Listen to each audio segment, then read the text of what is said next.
되는 경기도 교육감 후보 초청교육 정상을 위한 안산시 토크 콘서트를 개회를 선언합니다.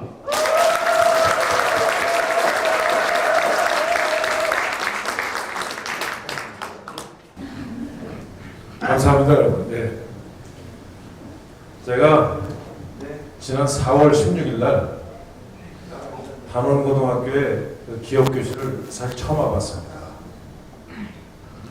그걸 보면서 이 안산은 이 상처가 정말 그 말로 표현할 수 없이 컸구나 라는 걸 느꼈습니다. 근데 제가 또 하나 놀란 거는 거기에 4.19 민주 이름이 뭐라고 돼 있었죠? 4.16 기업교실인데 그 앞에 민주 무슨 재단이라고 돼 있나요? 민주시민재단? 예. 그 4.16 민주시민재단인가 이렇게 붙였어요.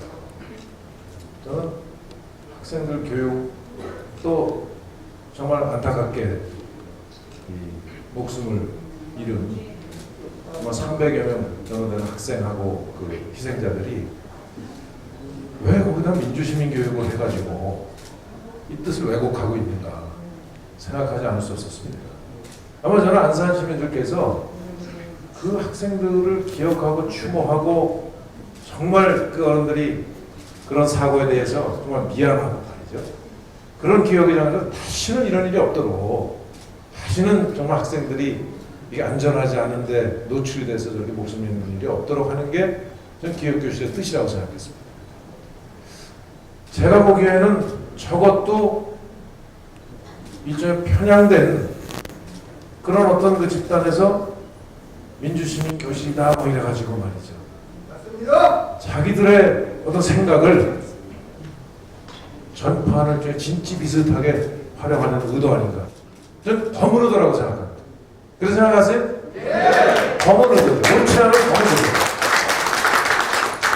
물론 이 뜻은 아마 어떤 나름대로 있었겠지만 저는 앞으로 4.16의 그런 그 학생들의 희생에 대해서는 정말 다시는 그런 일이 없도록 하는 그런 것을 기억하고 그런 것을 다짐하기 위한 이 장소로서 정말 저기는 안산의 아픔이지만 그 아픔을 다른 사람에게는 정말 그런 걸 이제 더 이상 안 하겠다 하는 그런 기억 장소로 하는 건 참 좋은 뜻이었다고 생각합니다. 부디 정말 왜곡이 거기서 그 학생들의 죽음조차 그렇게 왜곡하는 거는 없었으면 좋겠다 하는 생각으로 다녀왔습니다. 제가 경기도 교육감을 나오게 된 거는 경기도 교육의 현실을 보면서 정말 경기도 교육이 바뀌어야 한다. 그리고 새롭게 다시 세워야 된다 하는 생각으로 출발했습니다. 그래서 제가 이 생각한 제 나름대로 짧게 표현하면 경기도 교육 바꾸고 새롭게 만들기 위해서 임태현을 출마한 것이다 하고 먼저 보고드립니다.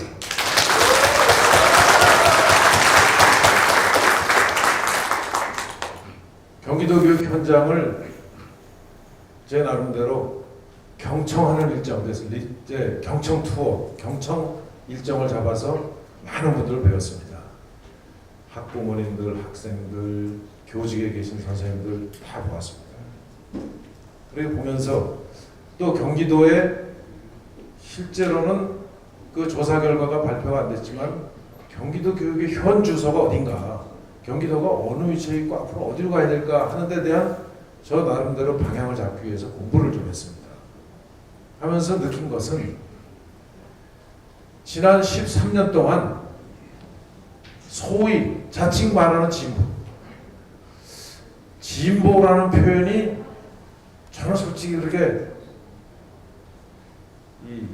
불쾌합니다. 솔직히 뭘 진보시키나요?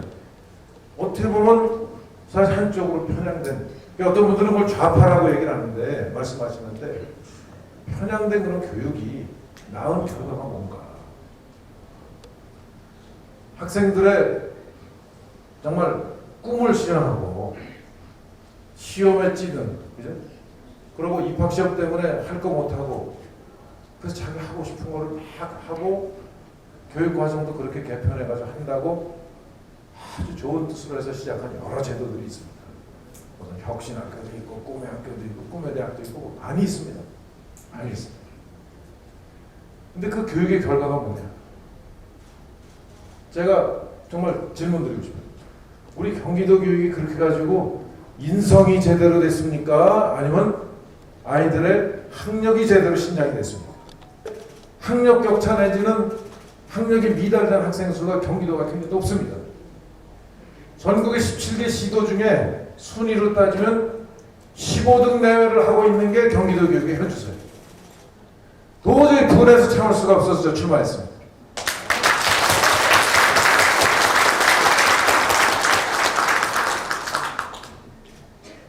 이 현장을 보면 제가 학생들에게 물어봅니다. 대표적인 게 혁신학교라는데 학생들이 혁신학교에 다니다가 혁신학교 아닌 데로 전학을 한 학생을 만났습니다.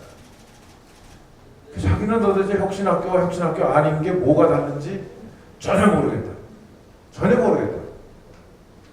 어느 선생님을 뵀더니 혁신학교 아닌 데 계시다가 혁신학교로 전근을 가셨는데 혁신학교에 가니까 웬 그렇게 자비리 많아졌는지 무슨 사업들에서 돈이 더 많이 나오니까 혁신학교는 혁신학교 아닌 데보다 돈 더 주거든요. 근데 교육부 돈이라는 게 뻔한데 혁신학교에 돈 더 주면 혁신학교 아닌 데서는 돈을 줄일 수밖에 없는 게 우리 교육 현장이에요. 돈을 더 주는데 그것 때문에 써야 되는 보고서가 굉장히 많다. 선생님. 학부모님도 어떤 한 학부모님을 뵈니까 애가 혁신학교 갈까봐 전전긍긍했는데 마침 혁신학교 지정이 됐어요. 이건 과천에서 있었던 일입니다. 그래가지고 주민분들께서 혁신학교 지정은 안 된다 해가지고 강력하게 항의를 해서 혁신학교 지정을 취소했어요. 그러면 대표 공약이라고 세운 혁신학교라는 게 그게 경기도 교육의 브랜드입니다. 일종의 지금 이 그동안 13년 동안에 교육해온 이 사람들의 브랜드. 거기에 대해서 학생도 만족하지 못하고 차이를 못 느끼고 선생님도 도대체 일만 더 많아지고 교육적으로 뭐가 더 좋은지 못하겠다. 또 예를 들면 부모님들께서는 혁신학교 지정돼가지고 애 망가질까봐 혁신학교 지정 반대. 그럼 도대체 혁신학교가 누구를 위한 제도입니까? 이게 혁신학교가 이게 경기도 교육이 하죠. 그 결과 학력이 떨어지고 이게 교육. 자, 그래서 일단 우리 경기도가 어떤 동네입니까? 왜 서울하고 차이가 납니까? 서울. 어떤 면에서 보면 자연과 함께하고 훨씬 여건이 더 교육시키기 좋은 여건이죠. 그렇지 않습니까? 그죠? 도시에서만 있는 것보다도 그 주위에 많은 그 자연도 접할 수 있는 기회가 있고. 그래서 저는 우리 경기도 교육에 고쳐야 될 점들이 바로 그동안에 잘못된 걸 좀 바꿔야 되겠다. 잘못된 거 세 가지로 제가 좀 정리를 해봤습니다. 하나는 너무 획일적이에요. 학교장 선생님들께서 다 판단이 있고 지역 특성에 따라서 어디는 8시가 아이들 나오게 하는 게 좋을 수 있고 어디는 9시가 좋을 수 있고 어디는 사실 또 다를 수 있습니다. 근데 전부 9시에 나오라고 그러니까 사실은 아이들 조금 학교에 일찍 보내고 출근하고 싶으면 좋은데 그전에 그래서 영교시 같은 거 했지 않습니까? 못하게 하고 학원에 대해서도 예를 들면 인천은 밤 11시까지 하는데 경기도는 10시. 제가 김포에 어느 학원 보니까 그것 때문에 애를 인천 학원으로 뭔데? 왜? 공부도 하고 이유가 학생 건강을 위해서 그렇다고 합니다. 그럼 학생이 10시까지 공부하고는 그 뒤에 공부하는 거 쉽니까? 우리 학생들 집에 가서 공부해야죠. 세상에 이렇게 획일적으로 제도를 운영하면서 학생들의 공부 여건이 나빠지니 학생들의 기초 학력이 떨어지지 않을 수가 없는 게 이 경기도입니다. 지금 전 심각하죠. 저는 그래서 진짜 획일적이고 아까 말씀드렸듯이 편향적이고 역사를 6.25라는 말이 지금 교과서에서 거의 사라집니다. 남북전쟁이라고 바뀝니다. 6.25는 남침전쟁으로 이미 이거는 인식이 굳어져 있기 때문에 남침에서 일어난 걸 굳어져 있기 때문에 남북전쟁으로 해서 남과 북이 마치 둘이 싸울 만한 이유가 있어서 전쟁하는 이유가 있어서 한 걸로 역사가 지금 가르쳐주고 있습니다. 또 무슨 환경교육 또 뭐 남녀평등 해가지고 이상한 방향으로 학교에서 아마 부모님들 아실 거예요. 성교육이 학교에서 이상한 방향으로 시켰어요. 쉽게 말씀드리면 동성애 어떠냐 이런 식의 예를 들면 지금 현실입니다. 근데 그게 이념적으로 보면 소위 보수의 어떤 틀을 깨는 이념 편향적인 교육으로 자꾸 그렇게 간다 이거죠.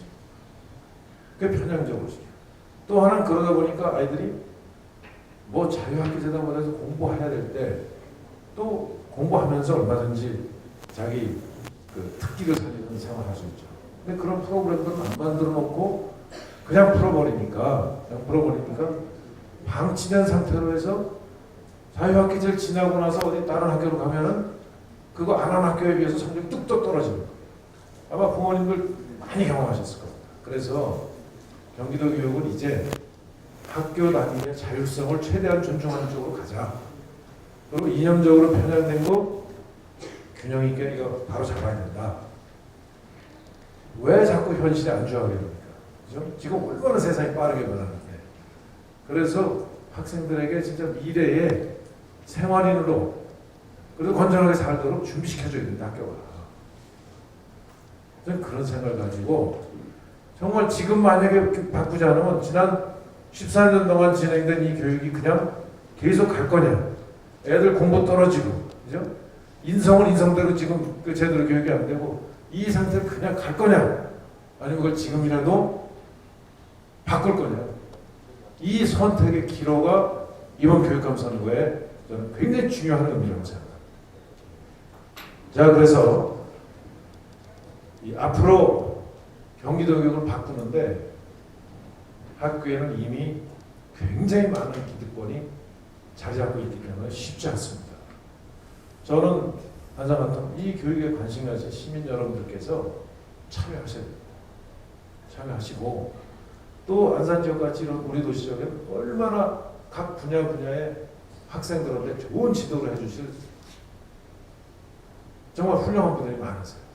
그 분들이 학생 교육에 가지고 교육 관심 가지고 이 학교의 교육에 의견도 내시고 참여해서 아이들도 좀 가르치시고 또 방향도 제시, 이제 소위 멘토죠, 멘토 이렇게 해주실 수 있는 이 좀 학교를 개방하는 이런 제도를 좀 만들어야 되겠다. 아마 학교 내에서는 그거에 대해서 조금 교육적으로 다른 의견도 있을 수 있습니다. 의논해서 해야죠. 일방적으로 밀어붙이고 경직되게 그냥 한쪽으로만 이렇게 일방통행식으로는 절대 안 할 겁니다. 대화를 통해서 또 좋은 방법 서로 머리 맞대고 그리고 학생들이 굉장히 앞으로 살아갈 시대는 어르신들 같으면 이제 우리 디지털, 이 스마트폰을 자유제대로 사용하지 못하면 앞으로 세상 못 살아요. 그래서 그런 거에 대해서도 여건이 좋거나 저건 다 일정 수준 이상으로 끌어올려줘야지 전국 국가가 책임지고 해야 된다. 그 뭐하고 똑같으냐면 과거에는 학교 다니면서 문맹을 면해서 우리나라가 발전하지 않습니까? 문맹을 면해서 그 이승만 대통령이 초등학교를 전부 의무교육으로 하니까 문맹을 면하니까 혼자 공부하고 새로운 게 나오면은 학습하고 예를 들어서 뭐가 그 제도가 바뀌고 뭔가 새로 힘을 합쳐야 될 때는 공통으로 그런 어떤 자료들을 가지고 서로 학습하면서 사실은 이게 이제 우리나라가 축적이 돼서 그 유능한 인력들이 우리나라를 빨리 발전시키는 데 큰 기여를 한 건데 지금 교육은 지금 그렇지 못합니다. 교육은 그렇죠. 앞서가기는 편해서 따라가지도 못한다. 그래서 저는 제 말씀인데 한마디로 말씀드리면 이번에 경기도 교육 바꾸지 못하면 저는 아이들의 미래도 어두워지고 그러면 가정은 어떻게 됩니까? 부모님들 가정도 우울해지고 전 대한민국은 궁극적으로 망한다고 생각합니다. 그런 절박한 심정으로 이번에 교육감 출마했습니다. 감사합니다.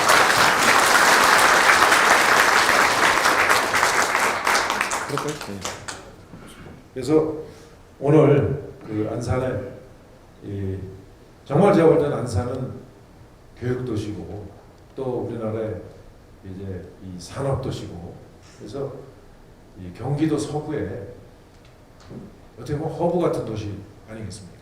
그런 점에서 오늘 좀 많은 말씀 듣고 가도록 하겠습니다. 특히 이 외국인들도 또 어우러져서 이렇게 많이 살고 제가 그 전에 그 노동부 장관 때 한번 여기로 왔는데 원곡동에 가니까 원곡동은 주민자치위원회 위원장님이 외국인이시더라고요. 그때 보니까 그래서 제가 한번 이게 정말 그 대한민국에 어떻게 보면 굉장히 국제화가 빨리 될 수 있는 여건, 사실 좋게 생각해야 돼요. 뭐든지 그런 또 여건을 갖추고 있어요.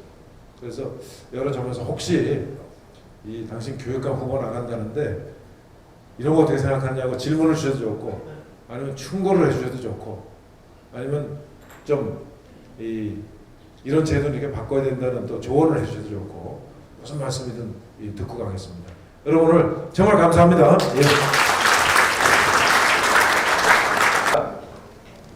저는 백운동에 살고 있는 두 아이 아빠입니다. 요즘 들어서 학교 걱정 때문에 집사람과 이제 매일 좀 다툼도 있고 많은 어려움이 있습니다. 첫 번째 이유는 백운동은 좀 이제 다문화 학생들이 많습니다. 다문화 이제 학생들이 많다 보니까 다문화를 탓하는 것은 아니고요. 단지 이제 그 한국인 학생 비율이 점점 줄어들고 그러다 보니까 중학교 이제 고등학교 올라가서 한국 아이들이 이제 왕따를 다 당하고 있습니다. 현재는. 그래서 다문화 비율을 좀 한국 사람과 비율을 좀 맞춰서 그런 계획이라든지 그 다음에 이제 백운동 지역 같은 경우는 이제 중학교가 이제 거리가 멀어집니다. 45분, 1시간 정도 걸리는데요. 그러다 보면 이제 통학 시간이 길어지고 그 시간에 이제 아이들이 공부를 좀 더 했으면 좋겠다는 생각 때문에 저희는 안산에서 벗어나야 되나 그런 생각도 많이 들고 있습니다. 거기에 대해 좀 답변 좀 듣고 싶습니다. 감사합니다. 다문화 학생이 더 많군요. 그러니까 그래서 좀 오히려 좀 한국 학생이 왕따 당하는 경우를 겪으신 것 같은데 그죠? 그 학교에서 지금 그 통학 그게 오래 걸린다는데 얼마나 걸립니까 학교가? 이제 성인으로는 농중학교 갔을 때 성인으로는 25분 걸리고요. 아이들은 걸어서 한 45분, 1시간 정도 걸립니다. 그 걸어 다니나요? 예. 우선 그럼 두 가지 나눠서 하나 다문화 학생은 저는 이 다문화 문제에 대해서 굉장히 사실 관심이 많습니다. 굉장히 오래됐는데 우리나라가 다문화 이제 학생들이 이 다문화 학생들하고 떨어져서 살 수가 없습니다. 서로 좀 다르고 이렇게 하더라도 이제 서로 이해하고 인정하고 받아들이고 살아야 되는데 그게 지금 문제가 이제 뭐냐면 이 인식에 대한 그 교육이 사실은 어려서부터 이제 돼야 될 것 같습니다. 그래서 이제 우리나라가는 보면 외국에 가면 그 개방적인 나라들, 뭐 영국도 그렇고 미국도 그렇고 그런 데 가도 어렸을 때는 조금 이렇게 그 외국 학생들에 대한 그 좀 뭐랄까 차별이 좀 있어요. 저도 공무원을 할 때 영국에 이제 딸들을 데려가서 이렇게 공부를 시키는데 꽤 국제화됐는데도 아이들이 있습니다. 근데 이게 학년이 올라가면서 쭉 올라가면은 영국 학생들도 그렇고 우리 아이들도 그렇고 조금 나아지더라고요. 조금 가서 보니까 처음엔 다 있는 것 같습니다. 그래서 이거는 워낙 그 서로 그 문화 차이도 있고 서로 이제 이 다른 그 경험을 새롭게 하기 때문에 그때 이제 굉장히 중요한 것 같습니다. 그래서 우리나라 요새 보면 여러 TV 프로나 이런 데 보면은 자연스럽게 이 외국인들에 대해서도 이제 저 사람들도 한국에 살면 다 한국 사람이다. 안산에 온 사람은 다 안산 사람이다. 좀 이런 생각을 사실은 하고 지내는 이 문화가 그래도 많이 그 개선이 됐어요. 개선이 됐는데 지금 말씀대로 한국 학생들이 현장에서 왕따 당하는 거를 사실은 이게 아마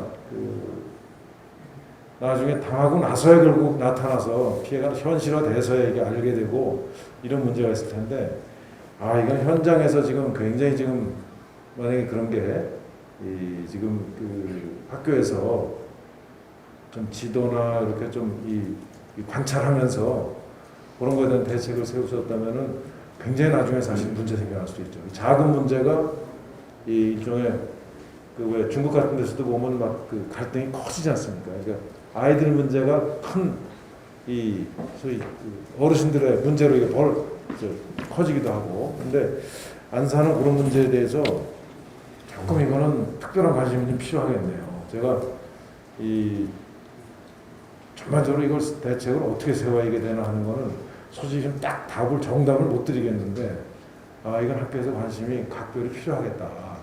남은 학생들에 대해서. 참고로 예를 들면 제가 그 외국에 갔을 때 보면은 이 학교 선생님들이 특별히 관심을 갖고 합니다. 이제 어디서 문제가 생기냐면은 언어가 좀 딸리거나, 그죠? 언어가 좀 딸리거나, 그다음에 뭐 공부할 때 보면은 조금 아무래도 이제 차이가 있지 않겠습니까? 처음에 갔을 때. 그래서 처음에 적응할 때 한 3, 4개월 정도는 굉장히 그 신경을 쓰더라고요. 그러니까 저도 뭐 오라고 그래가지고 학부모 입장에서 집에서 이렇게 애들한테 좀 해달라든가 하고 굉장히 가르쳐 주는데, 이제 우리도 제가 볼 때는 선생님들한테 그걸 다 맡길 수는 없을 테고, 이제 그런 문제들을 이렇게 심리나 이런 거를 연구한 사람들이, 이 경험이 있는 사람들이 잘 그게 지도할 수 있도록, 저는 그건 진짜 한번 현장에 그런 교사들의 역할이 필요할 것 같은 생각이 드네요. 그래서 외국 제도지만 우리도 그런 게 필요한 좀 단계가 오나 보다 이렇게 좀 느끼고, 그 문제는 제가 과제로 생각하고 있겠습니다. 과제로. 정확한 답은 없고요. 예, 그 다음에 그리고 지금 제가 이 경기도에서 이렇게 보면 도시는 제하는데 교육시설이 안 들어가서, 저는 정말 도시가 개발되고 어느 지역이 개발될 때는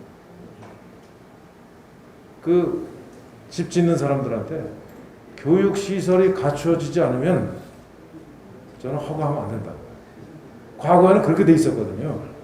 그래서 무슨 개발하면 교육시설부터 먼저 들어가고 이렇게 했었는데, 요새는 1000세대 이하 뭐 개발하고 이러면은 학교시설 안 세워도 되니까 900세대씩 뭐 5군데 세우면 4500세대가 들어가는데, 예를 들어서 학교는 안 들어가는 거예요. 이게 이제 편법 탈법이죠, 이게. 그래서 그 문제는 이제 시하고 저기 하든지 해서, 그래서 제가 이걸 어떻게 하면 고쳐질까? 가령 이제 그 시장도 다 선출돼서 오는데, 그래서 어느 도시에 예를 들면 교육에 대한 그런 집행하는 것들을 이렇게 지수로 만들어서, 어느 도시는 교육 문제에 대해서 굉장히 우선순위를 높게 생각해서 잘 그런 것들이 이루어져서 주민들의 의견을 잘 반영하고, 어느 데는 안 한다, 그런 게. 그래서 왜 언론에 보면 무슨 지수 같은 거 이렇게 만들어서 발표하잖아요. 제가 오죽한 그런 생각까지 해봅니다. 아마 그러면은 그거 떨어지는, 그게 가령 순위가 낮은 지역은 굉장히 학생들한테 신경 많이 쓸 거예요, 제가 보기에.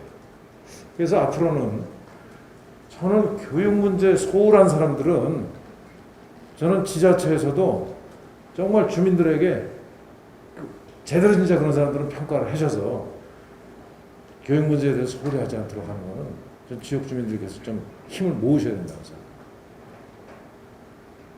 이게 지자체 저기에 정말 시장, 기초의원들, 단체 장들을 투표를 잘하셔서 이제 그런 문제들은 그렇게 해야 됩니다. 저는 물론 교육청을 이 관심 갖는 차원에서 신도시, 조성시의 학교 시설은 먼저 결정을 하고 해야 된다.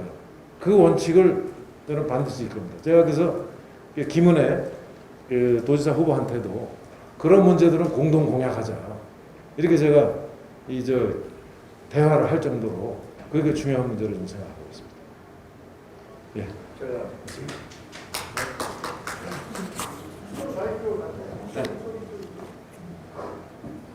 아니, 나는 안산에 잘 오셨습니다.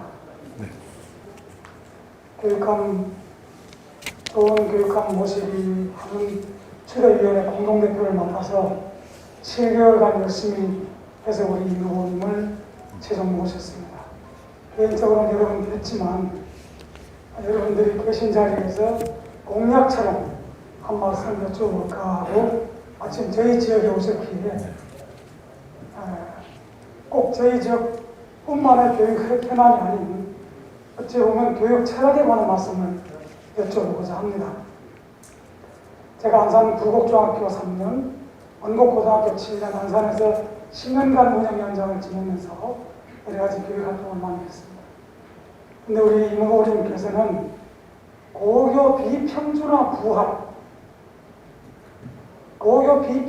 부활에 관한 평소에 소신이 계셨는지, 저는 이걸 헌법 소원까지 내면서 우리 안산 지역을 비평준화를 지키기 위해서 20년 이상을 싸워왔습니다. 그러다 결국은 특정 교원단체의 집요한 어떤 주장주의, 그걸 위해서 결국 안산 지역이 평준화로 가서 오늘에 왔습니다만은, 안산에 몇 개 학교라고 할 것도 없이 정말 뛰어난 고등학교들이 여러 개 있었는데, 이게 그야말로 뺑뺑이 돌리는 평준화가 되고 나서부터 안산 학교들이 실력이 아주 하향되는 하향 평준화로 이미 돌아간 지가 오래됐습니다. 그래서 우리 안산 지역뿐만 아니고 예를 들면 의정부 같은 곳에서는 당장이라도 비평준화 부활하면은 의정부 총동창회를 비롯해서 전 인사들이 나서서 비평준화 부활을 한다고 하는데, 저희 안산 쪽에도 그런 쪽에 의견들이 상당히 있는 걸로 알고 있습니다. 이제 교육감 후보님께서 평소에 가지고 계신 교육 정책에 대한 철학이나 소신에 대해서 이 고교 비평준화, 예천에서 용이 나는 공부하고 싶은 아이들은 공부하고 하기 싫은 아이들은 상고나 공고 가서 빨리 취직 전선에 나가는 이런 의견을 여쭙고자 좀 길게 여쭙습니다. 고맙습니다.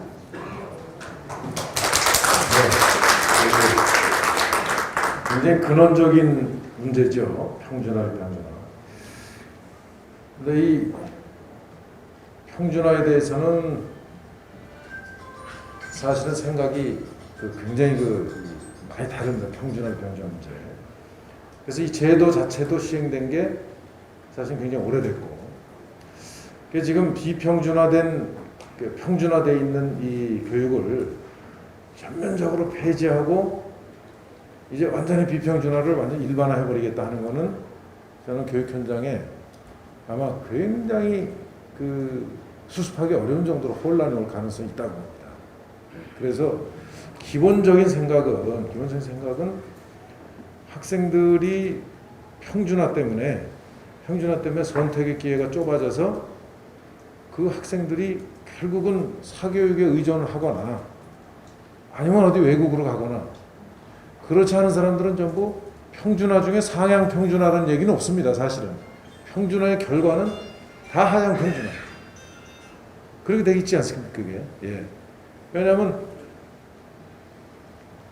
열심히 하나 열심히 하지 않으나 별 차이가 없다면 사실은 열심히 하는 사람들의 경우에는 거기에 대해서 만족하지 않고 다른 데 갈 수밖에 없어요. 아마 부모님도 그렇게 생각하실 거예요. 그래서 제일 문제는 지금 어떻든 지금 학생들을 평준화로 획일적으로 학생들을 교육시킴에 따라서 생기는 하향 평준화, 이 문제는 해결해야 됩니다. 경기도가 제가 볼 때는 그런 면에서 굉장히 지금 고쳐야 될 게 이제 많은 거죠. 그러면 뭘로 고치느냐? 제도를 이쪽으로 갔던 거를 완전히 또 다 시험 봐가지고 전부 학교를 할 수 있는, 저는 그것도 너무 충격적인 방법이라고 생각합니다. 그래서 지금 우선 이 특목고, 자율화 학교 이런 학생들에 따라서 선택의 이런 여지가 있는 것들에 대해서 이거를 교육청에서는 전부 이제 일반 학교로 전환하는 거 이렇게 하는데, 저는 그 정책은 재검토해야 된다고 봅니다. 재검토해야 된다.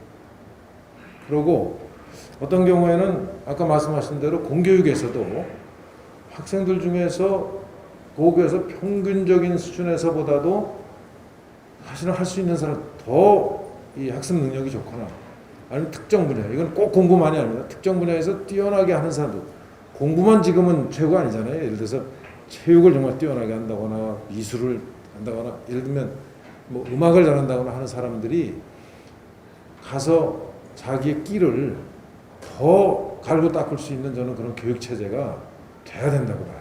그 일종의 이 수월성이 가미돼야 된다고 봅니다. 근데 그게 지금은 거의 사교육에 의존하고 일부 특정한 적에 이용되는데, 저는 예를 들면 안산처럼 거의 100만에 가까운 한 70, 여기가 70만입니다. 70만이죠. 70만 이 정도 되면 사실은 대도시인데, 이런 학교에서는 어떤 형태로든 좀 특별한 사람들이 모여서가 아니라 어떤 분야에 대해서 이렇게 할 수 있는, 저는 요거를 그 공유학교 같은 개념으로 이렇게 좀 말씀을 드리고 싶은데, 제가 이름은 적절히 장명을 잘 생각이 안 납니다.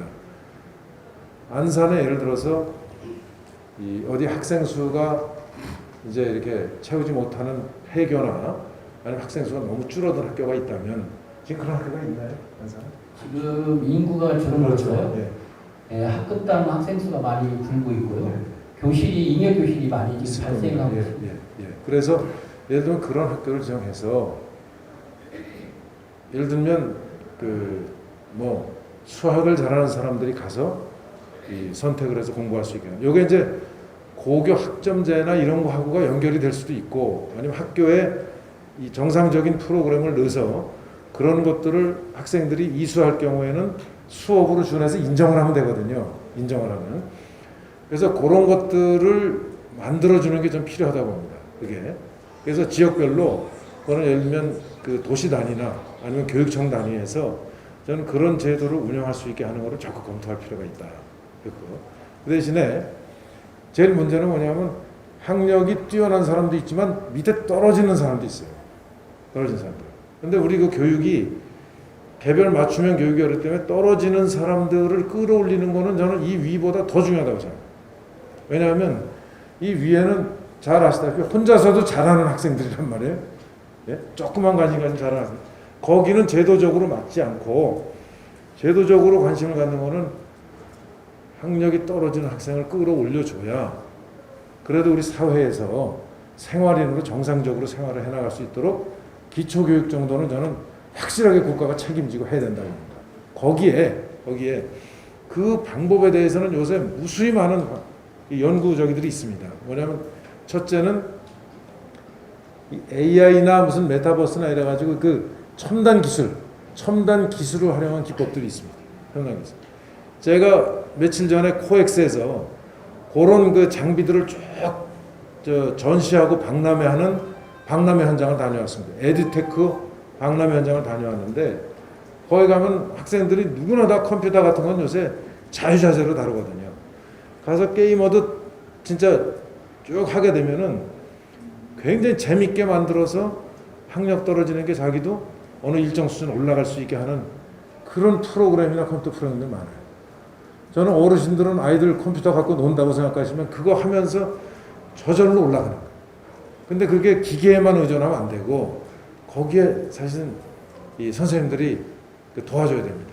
그게. 예. 그래서 그런 데 대한 멘토를, 안산 같으면 그런 거에 대해서 잘하는 대학생이 붙을 수도 있고, 지역 주민들께서 하실 수도 있고. 저는 심지어 그전에는 공교육은 이 학교에서 엄격하게 지켜지기 때문에 학원은 사교육이기 때문에 나쁘다 이래 하시는데, 어떤 경우에는 그 주변에 좋은 그런 여건들이, 역량들이 학교 공교육으로 접목이 돼서 처지는 학생들을 끌어올리는, 저는 이런 재원으로 저는 교육청에서 활용할 수 있도록 여건을 마련해 줘야 된다고 봅니다. 그렇게 해서 끌어올리고 이렇게 되는 건데, 제가 성남에, 저는 분당이 이제 그 고향인데, 분당에서 어떤 일이 있었냐면은 김상공 교육감 때 이 치매에 대해서 굉장히 앞으로 이게 그 고령화사의 큰 문제다 해가지고, 그 가천대학이 이제 성남에 있으니 가천대하고 의논하고 시청하고 의논해서 어느 부지가 있길래 거기에 뇌과학 고등학교를 만들어서 어려서부터 치매를 공부하도록 한번 해보자. 이거는 앞으로 큰 국가적으로도 숙제니까 그렇게 해보자 해서 다 합의가 됐어요. 다 합의. 그래서 제가 김상원 교육감 당선되고 저희 분당 출신에서 찾아갔습니다. 지역에서 지역 지자체장, 국회의원, 해당에 투자할 학교까지 다 합의됐는데 이 설립 인가를 좀 해달라. 안 해줬어요. 안 해서 지금도 거기 그냥 폐허로 남아있는데 그 부지가. 그때 예를 들어서 그런 학교를 만들어서 아이들이 진짜 그런 거에 관심 있고 할 역량이 되는 아이들은 수용할 수 있게끔 만들어줘야 이게 예를 들면 일반 학교에서는 도저히 수용할 수 없는 또 이 분야거든요. 그렇게 좀 해줘야 되지 않나. 그게 좀 말씀이 그렇습니다. 전체적으로 저는 첫째는 공교육을 전체를 끌어올리는 게 제일 좋습니다. 공교육의 수준을 끌어올리는 게 좋고 그래도 이 여러 가지 이유 때문에 이 뒤에 남는 그 학생들이 있습니다. 그거는 지금까지는 사실 거의 방치예요. 제가 볼 때. 거기에 대해서는 저는 맞춤형 교육이 가능하도록 하나는 에듀테크놀로지, 그러니까 교육 아주 첨단 과학 기술을 거기에 이 접목시키고 교육청이 그거 할 수 있습니다. 할 수 있어요. 그 다음에 거기에 지역사회가 가지고 있는 좋은 인력들이 학생들을 맞춤형으로 지도할 수 있어서 끌어올리는 데 쓰고 아까 저 선생님 말씀하신 대로 뭔가 좀 그 특출난 분야들을 더 공부하고 싶어하는 사람은 지금 제도적으로 없거든요. 사교육에는. 그런 경우에는 뭔가 이 교육청 차원에서는 예를 들면 공유학교 같은 이런 내용을 만들어서 그 공유학교에서는 예를 들면 문화의 최고 그 지역에서 혹은 그 학교에서 정말 그 지도를 해줄 수 있는 분이 학생들을 오도록 하고 거기는 이제 여러 학교에서 같이 오는 거죠. 여러 학교에서. 그래서 예를 들면 특정한 기간에 뭐 그 학생들에게 그런 강의를 개설해서 그런 거를 할 경우에는 충분히 학교에서 강의를 들은 거 수업을 받은 거하고 인정을 해주든가 하면은 자연스럽게 절충형으로 좀 될 것 같은 생각이 들어서 그 문제를 좀 검토를 좀 저도 전문가들한테 좀 부탁을 해놓고 있는 단계입니다. 이거 왜냐하면 그냥 막무가내 평준화로는 이제 대한민국이 더 이상 앞으로 나가기 어렵거든요. 더 이상. 이 어떤 공부하고 이 교육받는 데 대한 열정을 어디다 담을 그런 저기를 마련해 줘야 된다. 그래서 저는 제가 개인적으로는 공유학교라고 하고 안산 같은 경우에는 교육청에서 그런 거를 공교육의 이 제도 속에 넣어서 거기에 학생들이 가서 언제든지 교육받을 수 있게끔 강좌를 열어놓으면 저는 충분히 학교에서 평준화 교육 속에서 소화 못하는 그런 어떤 교육 수요를 담아낼 그게 그릇이 되지 않겠나, 제도가 되지 않겠나 이렇게 생각합니다. 그렇게 말씀드리겠습니다. 예. 네, 저는 그 초등학교 운영위원장을 몇 년을 했는데요. 예. 조 교육감님이나 현 교육감님들이 뭐 현장에 가면 교장선생님들이 많이 싫어하시더라고요. 그렇죠. 교육에 대해서. 예. 근데 저는 그 운영위원장을 하면서 느낀 점이 뭐냐면 제일 많이 알고 있는 학부형이잖아요. 네네. 학부형의 대표가 학교에다가 어떤 건의를 하게 되면 어떤 교장선생님이 권위적인 사람은 됐어요 하고 딱 무시해버리고 그걸 조금 해갖고 교육청 옮긴다고 교육청 가다가 중간에 끊쳐요. 이게요. 네네. 그래서 좋은 아이디어를 좀 우리 후보님께 드리고 싶어요. 네. 우리 후보님이 당선이 되신다면 그 1년에 한 번씩 각 안산이면 안산 교육장님이 초중고 운영위원장들을 상반기 하반기 한 번씩 모여 대표성으로 모셔서 그 회의를 하다 보면 정말로 그 알토인들한 그 교육이 나와요. 그렇죠. 근데 저희도 한 5년 동안 3개 학교 운영위원장을 했는데 그냥 그 7, 8명에서 얘기만 하고 탁상 그냥 끝나버리는 거죠. 그래서 교육장님한테 1년에 한 2번 정도는 상하반기로 해서 교육을 좀 모여서 하는 걸로 하고요. 교육장님은 5년의 임기니까 1년에 한 번씩 아니 5년에 한 번 정도는 안산 한번 찾아뵙고 그다음 성남 이렇게 돌아다니면서 운영위원장들을 좀 이렇게 올려주시면 이번에 꼭 당선될 것 같습니다. 거기에 대해서 좀 학부형님께서 그러니까 소통이 아마 좀 부족한데 제가 이렇게 보면요. 선생님들 탓이 사실은 아닙니다. 제가 보기에는. 예, 선생님들께서는 교육에 대해서 열정하시는 분이 너무 많아요. 저도 이게 정말 이게 이 선생님들 현장에서 뵈면서 근데 우리나라의 특히 경기도 같은 경우는 교육 행정이 교육청과 교육지원청이 그렇게 안 만들어놔요. 아까 말씀드린 대로 제가 어디 부천에서 어느 장학관을 지내신 분께 들었어요. 통계를 내보니까 27개 지금 교육지원청이 25개 교육지원청이 있고 그다음에 이제 도교육청이 있는데 그다음에 거기 보면은 경기교육연구원이라고 있습니다. 그런 이제 교육 관련 기관에서 총 교육청과 관련된 공공기관에서 시행하는 사업과 지시사항 때문에 만들어야 되는 보고서의 종류가 얼마쯤 될 것 같으세요? 대충 어림잡아. 놀라지 마십시오. 10,000가지가 넘는 거예요. 10,000가지가. 그러니까 선생님들께서 저가 이제 선생님들하고 대화를 하면 제발 우리도 아이들 교육시키는데 집중하고 싶은데 차별 좀 덜어줬으면 좋겠다 하는 건의가 많아요. 제가 볼 때 이거 고쳐야 됩니다. 제가 이제 이 외국의 현실 보면 외국 가지 말고 어제 제가 경기 외국어고등학교 경기 외고를 다녀왔어요. 예, 의왕에 있는 경기 외고 가니까 딱 거기는 어떻게 돼 있냐면 수업하는 선생님과 행정하는 분들 딱 나눠져 있는 거예요. 선생님들이 거기에만 집중하는데 왜 안 그러세요? 우리가 왜 학원 선생님들보다 훨씬 잘 가르친다 그러잖아요. 그게 선생님들이 부족하고 무능하고 이래서 그런 게 아니고 다 훌륭하신데 학교라는 체제 자체가 교육청이 그냥 수시로 지시하고 감독하고 그냥 무슨 사업한다고 보고서 내게 하는 것 때문에 애들 교육시키는데 쏟을 시간이 없는 거예요. 거기다 그냥 녹초화돼가지고 그거 제가 그래서 교육청하고 교육지원청이 지금은 지시감독인데 이게 진짜 지원 말 그대로 지원하고 서비스하는 기관으로 바꿔보잖아. 근데 이 방법은 제가 고용노동부 장관할 때 예 하나 들어드릴게요. 새로운 걸 좀 하고 왜냐면 과거 우리가 쌓여있는 이런 잔무 속에서 좀 벗어나야 되거든요. 그 규정들이 많잖아요. 그래서 제가 어느 사무실을 이제 고용노동부로 바꾸고 나서 우리는 뭐냐면 서류를 왜 놔두냐면 보고서를 내라 그러는데 그 서류가 있어요. 보고서를 1년에 한 번씩 내는 보고서에도 반드시 서류가 있어요. 그래서 제가 캐비넷을 이렇게 지정을 하면서 장관 때 사무관한테 이 캐비넷에서 지난 6개월 동안 한 번이라도 참고했던 문서 한번 꺼내봐라 제가 했어요. 없어요. 고당한 캐비넷 열어봐라. 또 없어요. 3개인데 한 사무관이 고당한 캐비넷 열어보라 그러니까 3개인가 뭐 4개를 순서. 그 왜 가지고 있느냐? 감사받을 준비해요.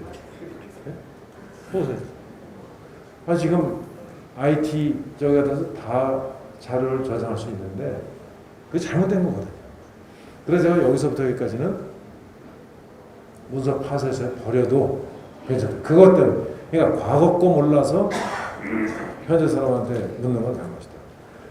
지금 앞으로 벌어질 세상은 과거의 경험이 사실 그렇게 큰 참고가 안 되는 세상들이란 말이죠.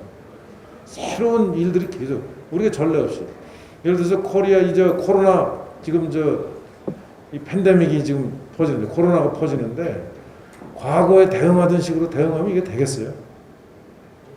안 되거든요. 이게 과거에 대응하는 식으로 잘못 대응하다가 사실 더 힘들게 만듭니다.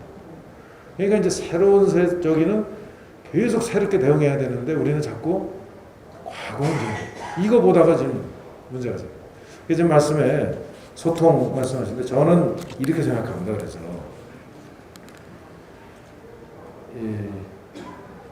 학부형들 같은 경우에 제가 정책이나 이런 거에 대해서 오늘도 제가 그 전문가하고 의논을 오전에 하고 나오는데 정책 구매 제도 혹은 어떤 좋은 어떤 정책 외 제도가 있을 수도 있고 뭐 프로그램이 있을 수도 있고 그런 정책이나 새로운 제도에 대한 아이디어의 구매 제도를 좀 만들면 어떨까. 그건 뭐냐면 학부모님들이 좋은 아이디어 많이 계십니다. 선생님들도 많이 가지고 계시고 또 심지어 그 지역에 가령 이제 앞으로 대학생들을 이제 제가 아까 말씀드린 디지털 교육을 어느 수준 이상으로 시키려면 대학생들 교육 참여해야 됩니다. 제일 잘하거든요, 걔들이. 그 사람들이 하다 보면 좋은 아이디어 생길 수 있어요. 또 좋은 아이디어인데 거기에 예를 들면서 기술 전문가만 붙이면 그 금방 프로그램 만들어서 제가 볼 땐 아마 거래될 수 있는 상품으로도 만들 수 있을 거예요. 그리고 예를 들어 소프트웨어니까 우리는 이렇게 활용하고 다른 데 이렇게 예를 들어서 할 수도 있고 그런 제도를 마련하는 거는 결국은 서로 대화하고 소통을 해야 이게 하는 거예요. 그래서 앞으로 이제 아까 말씀드렸듯이 모든 걸 학교가 책임지고 하라는 걸 학교에게도 가혹하고 또 되지도 않고 그죠? 되지도 않고. 그래서 가급적이면 학교 이 교육에 지역의 좋은 아이디어들이 반영이 되도록 하는 것을 제도적으로 만드는 방법이 뭐가 있을까? 그게 하나는 이제 정책 구매라는 제도를 통해서 또 이런 이제 간담회 같은 게 아까 말씀드린 소통 기회가 많이 열리면 좋죠. 그래서 이 학교에 제가 이 윤석열 당선인하고 선거를 할 때 이제 정부가 뭐든지 다 할 생각은 하지 마라. 왜냐하면 기업이 더 유능한데 기업의 유능한 걸 정부에 오히려 배워서 정부를 끌어올리는 역할이 됩니다. 교육도 마찬가지입니다. 교육이 아까 말씀드린 선생님들이 잘못해서가 아니라 우리 교육의 여러 가지 행정을 하는 시스템이 관리하는 시스템이 발전을 못하게 막고 있어요 지금. 그 이제 민간 쪽에 좋은 의견들이 많거든요. 좋은 또 아이디어도 많고 학원도 요새 만만치 않습니다. 학원도 다 어떻게 하면 아이들에게 그 학습 뭐 꼭 학습만이 아니라 요새는 인성을 좀 하겠다는 이런 학원들도 생겨요. 왜냐하면 워낙 인성 교육이 지금 안 되기 때문에 그래서 그런 거를 학교 현장에도 접목을 시켜서 전체적으로 우리 교육을 정말 학력도 좀 강화시키고 인성 교육도 좀 그런 걸 통해서 강화시킬 수 있도록 인성교육을 한 10시간 집어넣었어요. 그러니까 민 학교 그게 이제 뭐냐면 왜 청와대에서 민관합동위원회를 만든다고 그러죠. 그렇습니다. 그게 이제 이 민관합동위원회가 바로 뭐냐면 민간과 정부가 같이 공동으로 이거 뭐든지 이제 의논해서 하자 하는 제도입니다. 그 제도 학교에 만들어야 돼요. 학교도 만들고 이제 만들어야 되는데 이게 자칫 잘못하면 또 추가적인 또 일을 또 학교에 또 이제 만들어요. 그거 운영하는데 뭐 나하고 해가지고 선생님들 또 힘드시단 말이에요. 그렇게 하지 않는 방법을 좀 찾고 그런 거에 대해서는 절대로 그 수업 준비하고 그 애들 교육 준비하는데 시간 뺏기지 않도록 보완 대책을 하면서 그렇게 좀 해야겠다. 그리고 기존에 여러 가지 그 만여 가지를 제가 진짜 교육감 되면 만여 가지를 다 없애면 어떻게 하는지 어떻게 되는지 해서 그 중에서 정말 하나하나 심사해서 거꾸로 말이죠. 자 원칙적으로 다 없애자. 그리고 새로 생기는 것들은 반드시 그게 필요하다는 것을 한번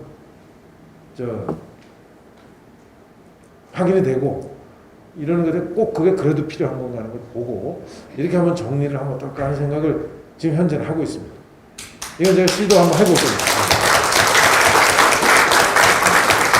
그리고 진짜 당선되면 와야지 어떻게 하냐. 감사합니다.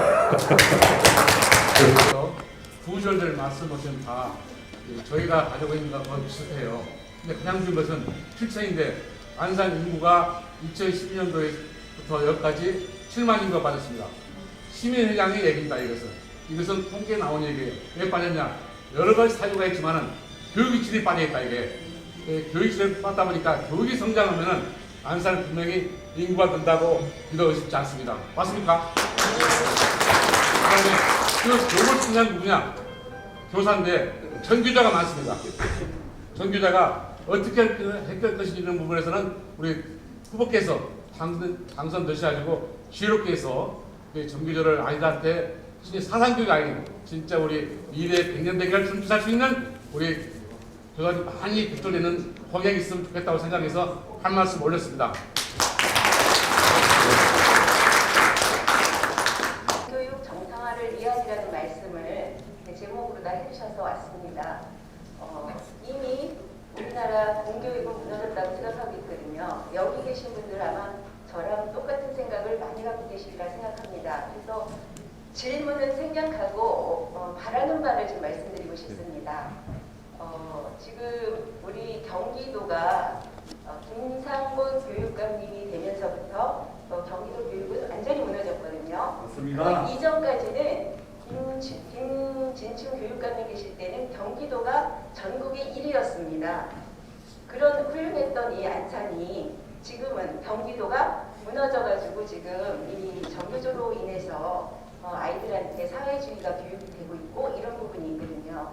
그래서 저는 가장 부탁드리고 싶은 게 정교조를 어떻게 해결하실까 하는 부분에 대해서는 아마 가장 고민하고 계시는 부분일 거라고 생각해서요. 네. 첫 번째 그 부분을 좀 고려해 주십사 하는 부분이 있고요. 그 다음에 두 번째는 선생과 학생 중에서 누가 학생이고 누가 교사인지 모를 정도로 요즘 젊은 선생님들은 마인드가 학생들한테 지식만 가르치면 된다라는 생각을 많이 갖고 있습니다. 그래서 이 교육에 아이들의 인성이 너무 무너져 있고 그런 부분에서 교육을 질을 높이기 위해서는 먼저 학교와 그 다음에 선생님과 그리고 가정, 이 학생까지 이렇게 해서 서로 소통될 수 있는 어떤 틀이 마련이 되어야 된다고 생각하고요. 첫 번째 학교니까 선생님들의 인성부터 먼저 좀 어떤 틀을 만들어 주셨으면 하는 그런 부탁을 드리고 싶고요. 마지막으로 공교육 정상화 만들어 주실 수 있으십니까? 후보님? 그거 하러 나오는 겁니다. 네.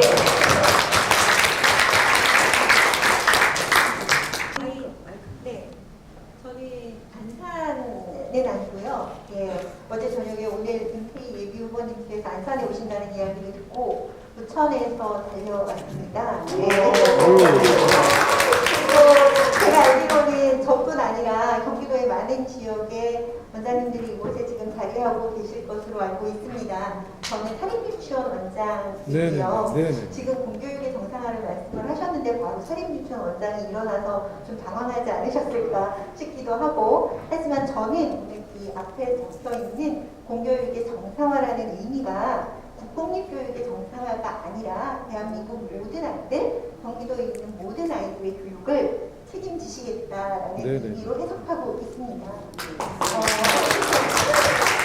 제가 어제 밤부터 오늘 여기 올 때까지 두 가지의 감정이 있었습니다. 하나는 아주 깊은 걱정과 또 하나는 설렘이었었습니다. 그 두 가지의 원인이 뭘까 생각을 해보니까 하나더라고요. 뭐였냐면 사립유치원의 정체성의 문제입니다. 사립유치원은 몇 년 전부터 대한민국의 적폐가 되었고 비리 집단의 원상이 되었고 저희는 어디 가서 사립유치원 원상이다라고 말하는 것이 굉장히 불편한 저희 스스로가 좀 위축되고 있는 시간을 살고 있습니다. 잘합니다. 근데 생각해보면 사립유치원의 태동과 성장 과정 자체가 사립유치원은 대한민국의 학교가 아니었었습니다. 예, 이것이 학교인지 아니면 BTL인지 BTO인지 그냥 민간 투자 교육기관 같은 그런 존재로 있다가 이제 와서 어거지로 학교라는 그런 옷을 입고 지금 이 제도권 안에서 살고 있습니다. 이제부터 설렘입니다. 지금 여기 와서 이야기를 들으면서 경기도 교육의 그 교육을 바꾸는 것으로 새롭게 출발하겠다라고 말씀하셨는데 그 안에 사립유치원도 있겠죠. 제가 잘 알고 있습니다. 나중에 말씀드릴게요. 네. 그래서 저희가 원하는 건 자율권이 아닙니다. 자율은 공사리 다 필요한 것입니다. 저희는 그죠? 사립유치원의 이 사립유치원의 특수성을 좀 인정해 주시고 거기에 맞는 기준을 조금 만들어 주십사 부탁을 드리고 싶고, 그런 기준을 만드는 거는 분명히 시간이 오래 걸릴 것이기 때문에 그 시간을 보내는 과정 속에서 저희도 국공립에 있는 아이들과 똑같은 그런 선 지원이 먼저 우선 되어야 되는 게 아닐까, 그런 어려운 청을 드리게 되었습니다. 그래서 이런 청을 드릴 수 있어서 또 한편 설레기도 했었습니다. 네. 아유, 네. 예. 저 10만 표. 굉장히 중요한 말씀이시죠. 한 번만 제가 말씀드릴게요. 네, 고맙습니다. 종합해서 이렇게 하시죠. 안녕하십니까.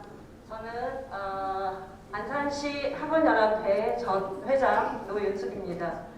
지난주에 사실 수원까지 가서 저희 경기도 학원연합회 회장님과 임태희 후보님을 만나고 왔었습니다. 기억? 네네. 그래서 제가 아까 손 드셔서 네네.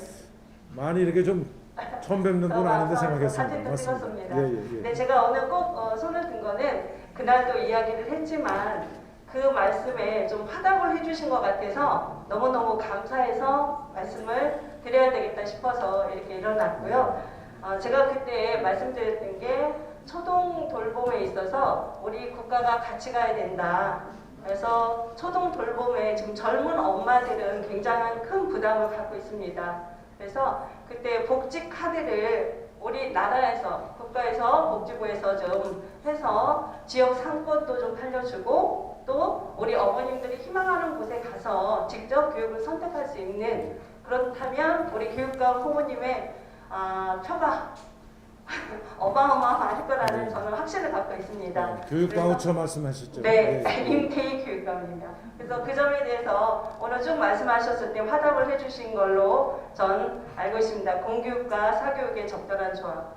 저는 한 30여 년 넘게 학원을 운영해 왔습니다. 근데 그동안 정말 학원은 뭐 사교육하면 정말 죽일 사람처럼 굉장히 무슨 그 사교육에 대한 범죄자 취급을 많이 받아왔었습니다. 근데 저희는 정말 학교에서 하지 못하는 교육들을 하고 있습니다. 그렇기 때문에 저희는 우리나라가 발전하고 공교육이 정상화되려면 꼭 공교육과 사교육은 함께 가야 한다는 것을 다시 한번 말씀드리고 싶고요. 그 다음에 제가 김준표 교육부 장관님 하실 때부터 드린 말씀이 있습니다. 지금 청년들이 저희 아들도 대학을 졸업했는데 취업하기 굉장히 힘듭니다. 그게 비단 우리 아이뿐이 아닐 겁니다.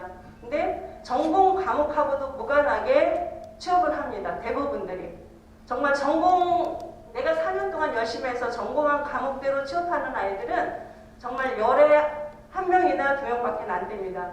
제가 이 이야기를 왜 말씀드리냐면 고등교육을 일반화시킬 게 아니라 저는 그때 당시에도 특성화 고등학교를 많이 활성화해야 된다고 말씀드렸습니다. 그래서 중학교 학생들의 자유학기제가 문제가 아니라 오히려 고등학교 때부터 아이들한테 직업에 관한 거, 그 다음에 앞으로 자기가 하고 싶은 거에 대해서 경험하게 되고 그 교육을 쌓다 보면 취업률도 100% 다 보장될 거라고 저는 믿습니다. 그 점에 대해서 꼭 한번 생각해 주시길 부탁드리겠습니다. 감사합니다. 안녕하세요. 저는 초지역세권에서 초, 중, 복합학교 설립 추진위원장을 맡고 있는 윤선혜입니다. 복합학교요? 아까 옆에 분이 말씀하셨는데 저희 지역이 메이저타운이 4,030세대가 건립이 돼 있음에도 학교가 없습니다. 그래서 아이들이 통학권이 굉장히 멀어요. 그리고 통학을 원거리를 하다 보니까 아이들의 그 교통 안전도 굉장히 문제가 되고 이래서 부모들도 굉장히 걱정을 많이 하시거든요. 그래서 저희 같은 경우에는 원주민의 재정착률이 굉장히 낮은 것으로도 또 유명합니다. 그래서 이 원주민들이 이 집을 그냥 세주고 떠나는 이유가 학교가 없어서예요. 저 역시도 저희 2000년에 제가 한국을 떠나서 남편 따라서 이제 필리핀으로 갔다가 21년을 살다가 왔고 제가 거기에서 13년을 현지 고등학교 교사로 있다 왔어요. 근데 이 학교 거리를 따지면은 도무지 저희 애들을 데리고 들어올 수가 없는 거예요. 그래서 저는 그냥 그곳에서 계속 있었거든요. 그래서 이 초중 복합학교를 건립을 해달라고 저희가 작년부터 계속 주민들 동의서를 받고 그리고 안산교육청, 시청 계속 면담을 다녔습니다. 근데 교육청에서 하는 말씀은 이미 학교가 있으니 그곳으로 애들을 보내라. 맨날 학교 있으니까 그쪽으로 보내라고만 얘기를 하는 거예요. 근데 이 거리는 상관을 안 해요, 그분들은. 그러니까 그야말로 탁상 행정만 하고 계시는 거예요. 그래서 아까도 말씀하셨지만 1000세대가 넘으면 학교를 설립해줘야 된다고 말씀을 하셨잖아요. 저희 같은 경우는 4030세대이기 때문에 그 세대를 따지면 학교가 2개를 지어주고도 남아야 돼요. 근데 저희 같은 경우는 하나만이라도 원하는 거예요. 그리고 저희가 규모를 크게 원하는 것도 아니거든요. 그러니까 초중 복합 학교를 해서 아이들이 좀 그나마 이 거리 걱정 안 하고 교통 안전에 걱정 안 하고 다닐 수 있도록 아이들의 안전한 학습권을 보장해달라는 겁니다. 그래서 그에 대해서 좀 신경을 써주셨으면 고맙겠고요. 또 한 가지 말씀드리고 싶은 거는 제가 아까 그 필리핀에서 교사를 했다고 했는데 또 우리 한국의 아이들의 그 왕따 문제가 굉장히 심각한 거는 다 아실 거예요. 저는 그거를 해외에 있으면서도 뉴스를 볼 때마다 나는 정말 저런 조건이라면 내 아이들을 절대 저 학교로 나는 저런 조건의 학교를 못 보낼 거야. 그리고 교사들이 아이들하고 이렇게 자꾸 싸우는 부딪히는 이 광경을 보면서도 제가 교사지만은 저는 저런 학교에서 나는 돈 안 벌어도 좋으니까 나 교사 못할 것 같아. 이런 생각을 많이 했었거든요. 그래서 여쭙고 싶은 게 이런 학교의 아이들의 왕따 문제를 어떻게 해결하실 건지 그리고 교권 강화를 위해서 어떤 정책을 가지고 계시는지 좀 여쭙고 싶습니다. 그리고 또 한 가지 더 여쭙고 싶은 게 아이들이 학교에서 제대로 학교 생활을 적응을 못해서 학교 밖으로 벗어난 애들 그러니까 그야말로 제도권 밖에 이렇게 나가 있는 아이들에 대해서는 어떤 식으로 그 아이들을 다시 학교 안으로 아니면 교육의 그 제도권 안으로 끌어오실 수 있는지 그 정책을 듣고 싶습니다. 이상입니다. 굉장히 많이 말씀하셨습니다. 우선 제가 아까 정보 들어보니까 운영위원장 하신 분이 많은데 저도 과거에 서울에서 운영위원장 지금 같은 옛날은 육성회장입니다. 그 한 두 번째를 해봤고요. 그래서 교육이라는 그 선생님들과 학생 그리고 학부모 한 박자만 제대로 맞으면 교육은 다 무사히 됐잖아 이렇게 근본적인 얘기입니다. 그리고 제가 한 가지 부탁 말씀드리는 사범학교 사범대학을 졸업한 말이죠. 초중고 교원 자격증 주게 됐거든 줬자 지금도 주고 있는데 지금은 다시 무슨 교육을 받아야 시험을 봐야 되지 않습니까? 순위고사. 그래가지고 학교 선생님을 하는데 그거는 좀 폐지하고 말이죠. 사범학교에 들어갈 경우에는 응차가 나와서 교원 생활하겠다 이런 목적이었는데 그게 좀 요새 그리고 또 한 가지는 학교는 거의 여선생님들이 3분의 1을 차지하고 있죠. 그리고 남자 선생님 굉장히 적은데 이것도 좀 이렇게 평균에서 좀 어떻게 하면 이런 말씀드리고 있습니다. 간단하게 말씀드려서 고맙습니다. 예, 다음 저는 5분쯤 질문 받으면 사실 묶어서 그냥 이렇게 말씀드려도 되는 거거든요. 근데 오늘은 제가 멤버한테 전부 다 알려요. 전부 다. 간단하게 시간 내는 범위에서 말씀드릴게요. 우선 저는 공교육이 중요하죠. 공교육 정상화 해야 되고. 그래서 공교육 정상화 하는데 이제 우리 공교육 정상화는 민간이 잘 하고 있는 부분은 과감하게 결합을 시키자. 민간 부분은 저는 그 생각하고 있습니다. 저는 사교육이라는 말이 이렇게 되어 있어요. 공교육은 선이고 사교육은 악처럼 지금 되어 있습니다. 이게 이제 과거에 사교육비가 워낙 많이 들어가 그게 이제 생활에 주름을 주니까 그런데 사실 그거는 정말 문제는 공교육이 먼저 책임의식을 느껴야 되는 분야예요. 사실은 제가 볼 때. 그리고 정부에서 정책은 사교육을 단속하기보다는 공교육을 끌어올리는 데 역점을 둬야 되는데 현장 선생님들이 저희도 늘 느끼는데 현장 선생님들이 제가 보기에는 학습에 전념할 수가 없기 때문에 사실 생기는 문제예요. 그거를 교육부도 그렇고 교육청도 그렇고 그 여건을 정말 제대로 조성하면 저는 공교육 올라간다고 봅니다. 그래도 안 되면 거기에는 이제 뭔가 기술적인 문제나 뭔가 이제 이건 자세 문제일 수 있죠. 그거는 정말 우리가 이 교육이라는 문제를 생각하면 극복할 수 있는, 극복해야 되는 과제를 보고요. 우선 전교조, 제가 고용노동부 장관 때 전교조가 법의 노조다 이래가지고 이제 그렇게 실무자들이 전도를 해서 그거는 뭐 일리가 있는 것 같아요. 그래서 그렇게 했다가 그게 그 후에 정식으로 노조로 이게 됐습니다. 그래서 전교조를 만약에 뭐 지금 말씀하신 대로 해산한다 그러면 이건 노동법 걸립니다. 그러니까 이 문제는 저는 그 집단이 처음에 전교조에 아마 그 출범은 저는 뜻이 그렇게 나쁘지 않았다고 봅니다. 왜냐하면 하도 학교에 여러 가지 이제 그 학생과 이 교육을 둘러싸고 학부모님들이 느끼시는 부조리가 많다 보니까 이제 그런 거를 개선해 보자 하고 출발은 좀 그렇게 좋다고 봐요. 근데 지금은 상당히 특히 경기도에는 권력기관화돼 있고 이익 집단화돼 있는 걸로 저는 봅니다. 네, 그리고 특히 교육에서는 사실은 교육은 아이들에게 다양한 생각을 하게 하고 편향된 걸 강요하면 안 됩니다. 그죠? 근데 그걸 강요함으로 해서 학생들이 사실은 인생을 살아가는데 올바른 세상과 올바른 역사, 올바른 일종의 가치관을 갖는 거를 제가 볼 때는 굉장히 망가뜨립니다.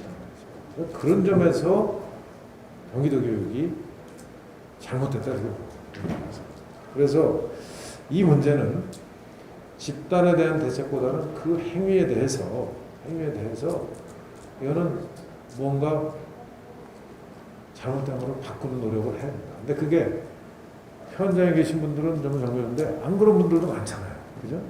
제가 볼 때 특히 최근에는 정교조에 반대해서 교사 노조도 생기고 또 한국교청 또 거긴 어디 단체에 속하지 않으지만 아주 건강한 교육에 대해서 건강한 생각하시는 분이 많은데 왜 그런 분들의 목소리를 낼 수 없게 교육청을 운영하고 학교를 운영하냐.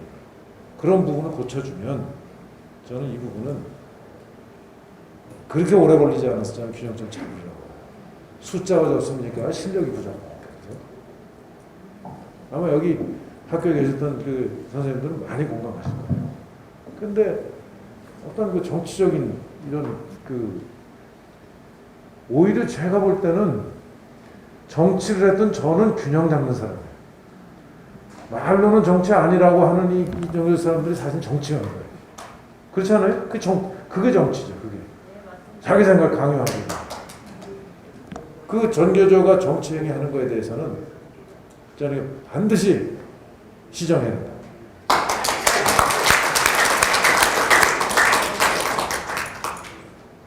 말씀하시다가 이 교권 문제 말씀하시다가 학생들하고 이 관계가 참 이게 이제 참 걱정을 하시면서 학생의 인성도 중요하지만 선생님들도 이제 그런 면에서 좀 보완이 돼야 된다. 마찬가지. 이게 저는 좀 그런 생각을 합니다. 이게 현실적으로 쉽진 않지만 좀 존경하고 존중하는 학생하고 교사 사이, 학생하고 선생님 사이는 정말 학생 존중하고 학생은 선생님을 존경하는 이런 관계가 좀 돼야 된다고. 근데 지금 보면 집안의 문제를 법으로 다스리려고 하듯이 교실 안에서 문제를 지금 무슨 인권조례 만들어가지고요. 그게 안 돼요. 지금은 어떻게 보면 교권이 침해당하는 사례가 교실 안에서 훨씬 많다고 저는 봅니다. 이거 균형 잡아야 돼요. 이래가지고 선생님들한테 책임을 이렇게 지우는 거는 저는 옳지 않다고 봅니다. 학생들 어느 정도 되면 옳고 그른 거 판단할 수 있도록 교육시켜야 됩니다. 그거는 학생들이 좋고 싫어하는 걸 떠나서 학생들이 싫어해도 옳고 그른 거에 대해서는 좀 교육시켜야 된다고. 교육해야 된다고. 그래서 그렇게 이거는 해나가고 이 문제는 이 여러 가지 조례, 그래서 지금 이거를 제도로 풀 측면도 있고, 그죠? 제도로서 풀 측면도 있고, 또 진짜 어떻게 보면 아까 아마 교육도 그런 측면에서 말씀하셨을 텐데 우리가 대화를 통해서 옳고 그름을 좀 서로 공유하게 하고 하면서 풀 문제도 있고, 이건 굉장히 이 교실 안에 문화에 관한 문제기도 해요.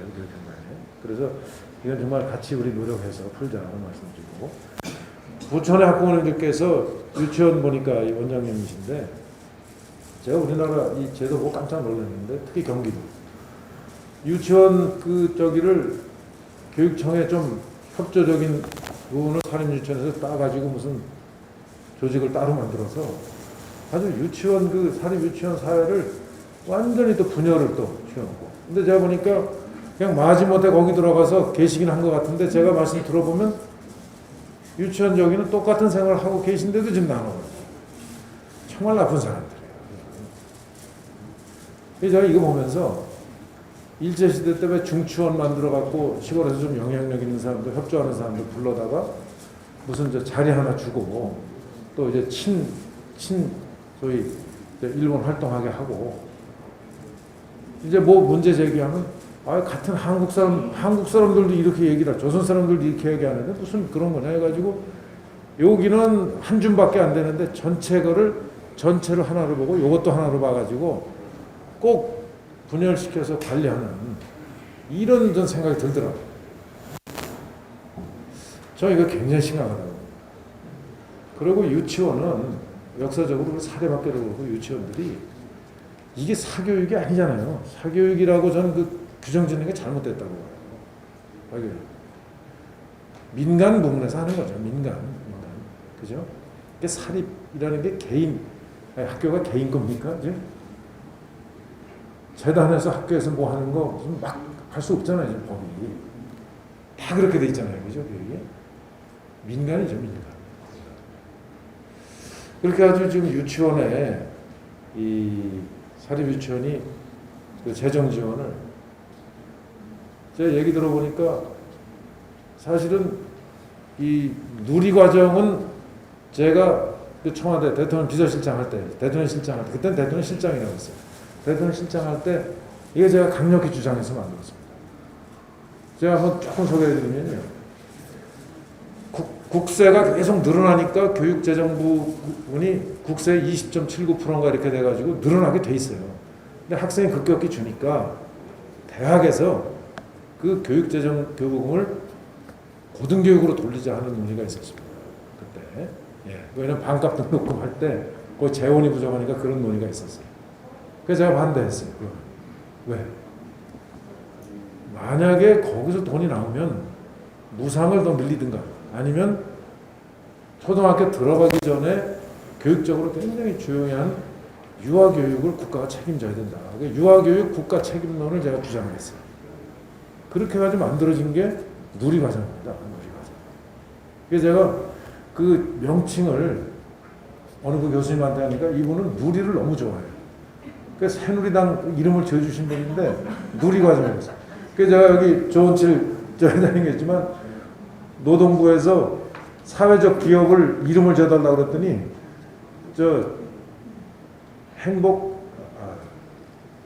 행복누리 기업이라고 이름을 지어줬어.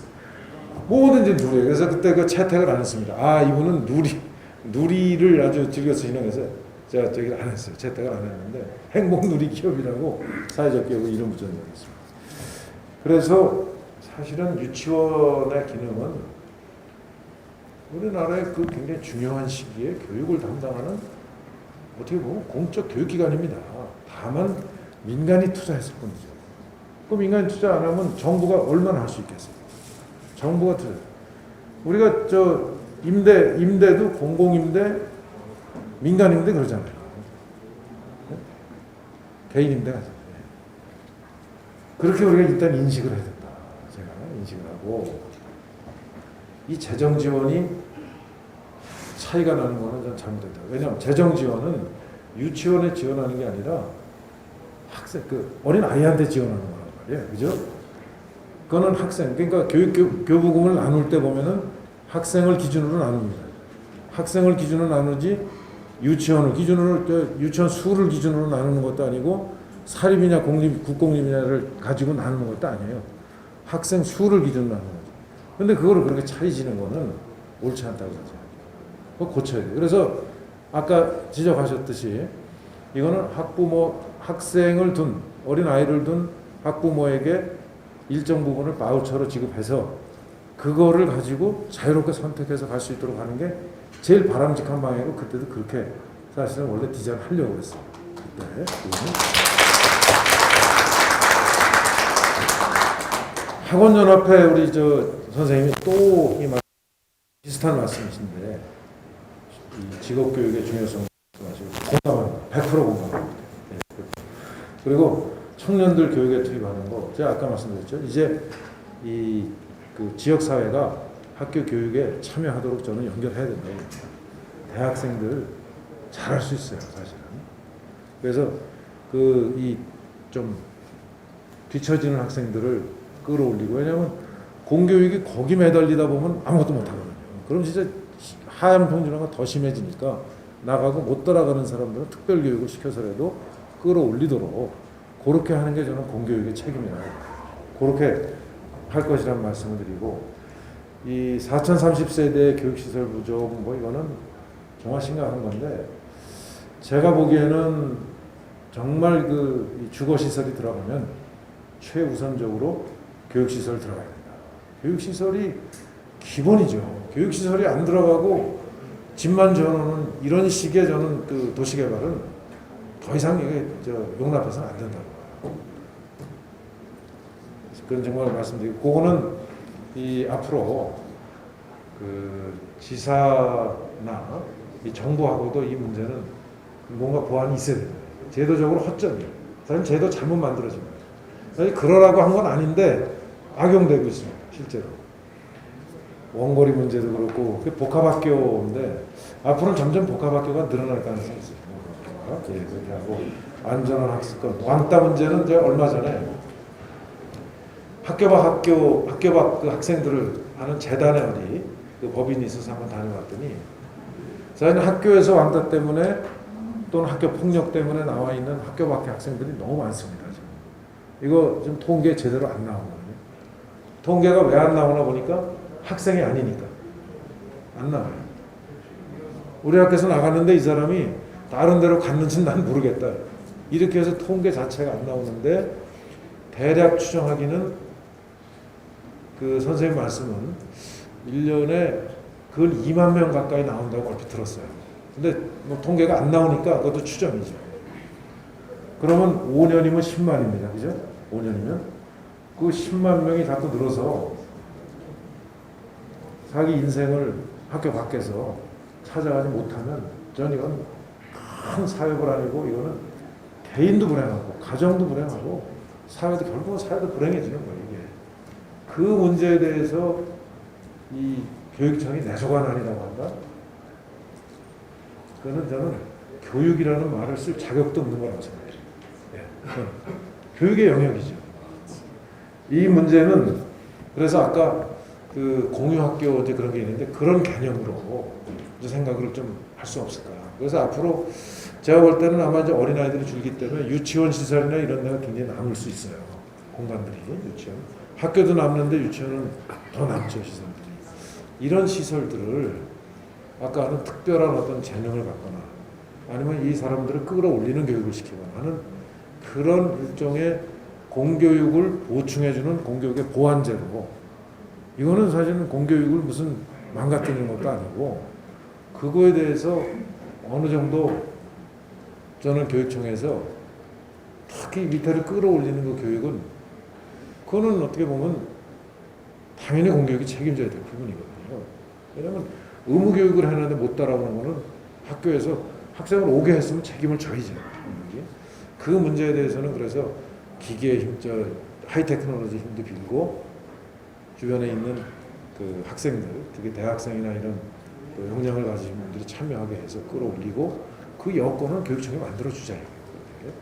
그렇게 해서 이 문제를 해결하면 어떨까, 이런 생각을 지금 갖고 있다는 말씀을 드리고요. 그 다음에 이제 교권하고 이거 학생 인권 문제를 아까 말씀하시는 것 같은데, 이거는 정말 균형 잡아야 됩니다. 그죠? 이 문제는 자꾸 이런 학교 안에, 교실 안에 문제를 법률로 해결하려고 하는 것은 잘못된 접근이라고 합니다. 이건 교육의 문제는 교육의 문제를 풀 수 있거든요, 사실은.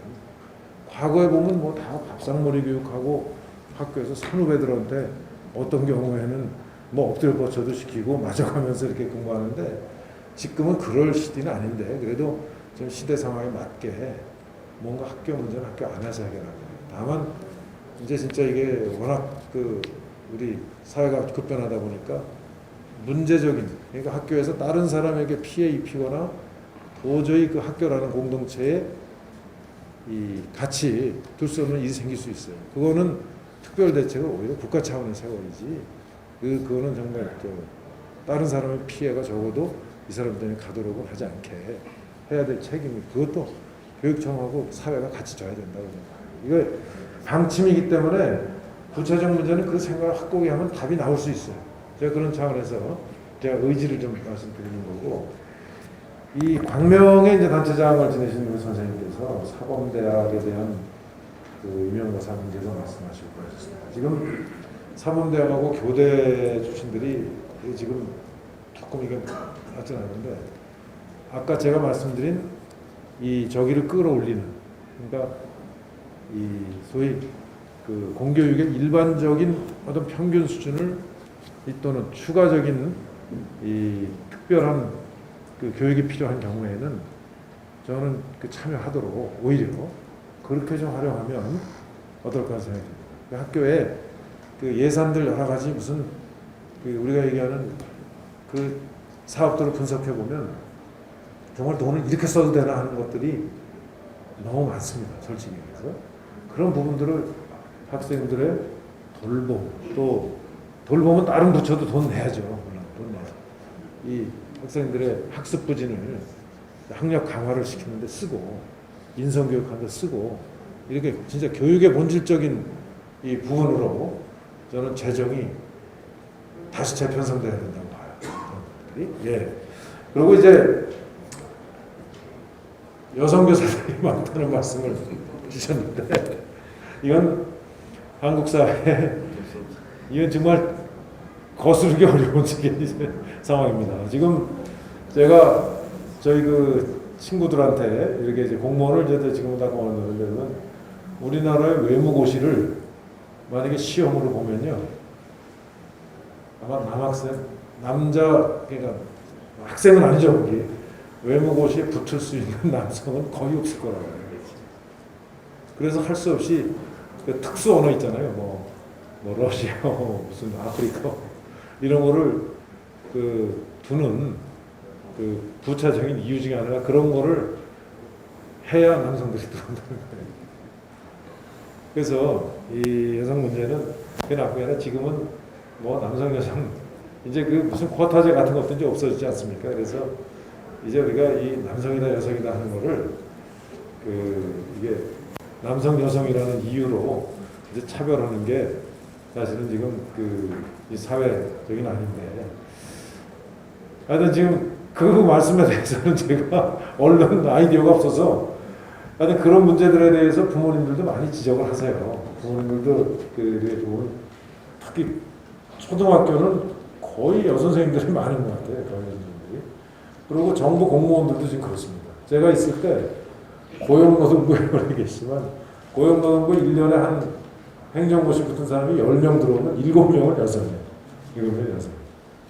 그래서 그거는 사회적인 큰 흐름인데, 우리가 이제 남성이 따로 할 수 있는 일, 여성이 따로 할 수 있는 생각을 하고, 지금은 이 누구나 하든 이제 그런 시대가 됐으니까 시대 흐름을 조금 받아들이자는 말씀으로 제가 답변 드리겠습니다. 예, 정말 오래 말씀드렸는데 감사합니다.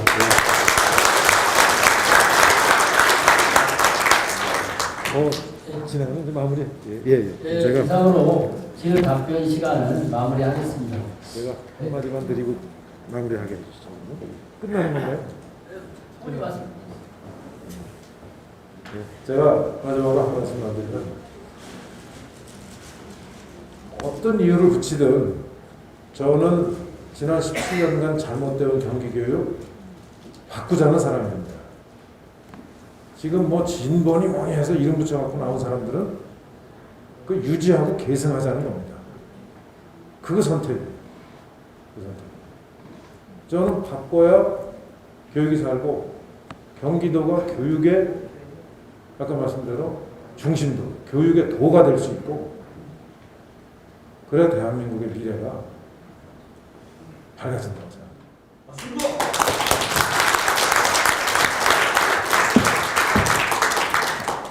부모님께서